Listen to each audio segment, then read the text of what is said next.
One of Australia's oldest political think tanks, the Australian Fabian Society, boasts over 1,000 members, most of whom seemingly aligned with the Australian Labor Party. The website proudly states that Gough Whitlam adopted a Fabian approach from the day he entered Parliament, and there's a conga line of state and federal Labor leaders, including Hayden, Hawke, Keating, Dunstan, Rann and Carr, to name just a few, who all claim to be Fabians. And their national patron is feminist Eva Marie Cox, AO, who, and I quote, is still pursuing feminist change by putting revaluing social contributions and well-being onto political agendas, as well as recognising the common ground between Australia's First Nations and feminist values of the importance of the social. Yes, it makes no sense to me either. But for an organisation with such a commitment to feminism, apparently, it's rather odd that their national board has a vacancy for a women's officer. Perhaps them being so gender specific is a bit non-PC these days, and they're having trouble deciding on the title to bestow before selecting the unlucky appointee. Anyway, I digress. You see, their website is filled with pamphlets and policy ideas, which rather strangely for a think tank prevents many of them from being available to the public. Those that are include this grandly one titled Fabian Monograph, an Industrial Policy for Australia, Economic and Social Priorities in a Post-Neoliberal and Post-Coronavirus Era. So it's a bit weird, isn't it? And again, rather strangely for the vacant women's officer role, Political Power. Does gender matter anymore? Well, it clearly doesn't, because the author, one Maxine McHugh, you might remember her, claims that, and I quote, a girl won the 2008 US presidential election. Yep, that's right. The paper published on the Fabians website says that Barack Obama is a lady. There's clearly some radical stuff there, and you'd be forgiven for not taking it too seriously. Unfortunately, many of your parliamentarians do take it seriously and still claim to be Fabians. Labor luminary Bob Hawke spoke at the Fabian Society centenary dinner in 1984 to celebrate its founding in London. And in that time, the 137 odd years, it's clear that the Fabians have had an impact, being closely linked to the London School of Economics and the New Statesman magazine. But it is their success at pursuing their agenda that should trouble you the most.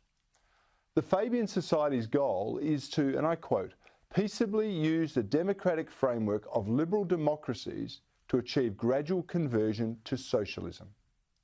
And Fabian tactics are notoriously subversive, and they embrace evolution rather than revolution. In fact, their name derives from the Roman general Quintus Fabius, who was known for his strategy of delaying attacks until just the right moment. And when the time comes, you must strike hard, as Fabius did, was the advice in the first Fabian Society pamphlet all those years ago. And that helps explain why the Fabians' original coat of arms was a wolf in sheep's clothing, representing its preferred methodology for achieving its goals. Now, that has since been abandoned, one presumes because of the negative connotations. But they still have the tortoise as their logo. After all, everyone likes tortoises, don't they? Well, yes, I suppose they do. But according to author John Perdue, it represents the group's predilection for a slow, imperceptible transition to socialism. And one of the 10 founding members of the Fabian Society was a chap named Sidney Webb. He coined the summary slogan, the inevitability of gradualism.